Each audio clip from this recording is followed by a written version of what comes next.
এটা কি ফুল বলো তো দেখি? হ্যাঁ, এটা হলো কুমড়ো ফুল। আর ও না বেশ কিছুদিন ধরেই বলেই আসছিল যে কুমড়ো ফুলের বড়া খেতে ভীষণই ইচ্ছা করছে। আর পিকনিকের দিন যে মাসিকে আমি তোমাদেরকে দেখিয়েছিলাম সেই মাসি আর কি আসার সময় এই কুমড়ো ফুলগুলো নিয়ে এসেছে। আর মানে মাসির সাথে আমি কথা বলতে বলতেই বলেছিলাম আর কি, তো সেটা শুনে মাসি নিয়ে এসেছে। আর আজকের আমি সেই কুমড়ো ফুলগুলো আর কি বড়া বানাবো।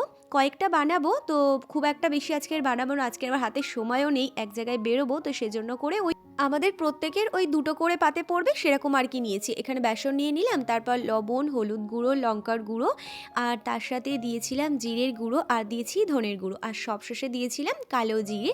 বেশ ভালো করে মিক্সড করে জল দিয়ে দিলাম।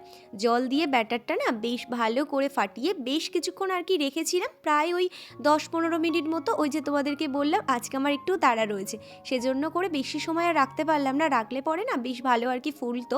তারপর ফুলগুলোকে একটা একটা করে ব্যাটারের মধ্যে চুবিয়ে তারপর তেলের মধ্যে ছেড়ে দিয়েছি। আর এই যে দেখো আমার কুমড়ো ফুলের বড়া একেবারেই রেডি। তো চলো এবার টেস্ট করি।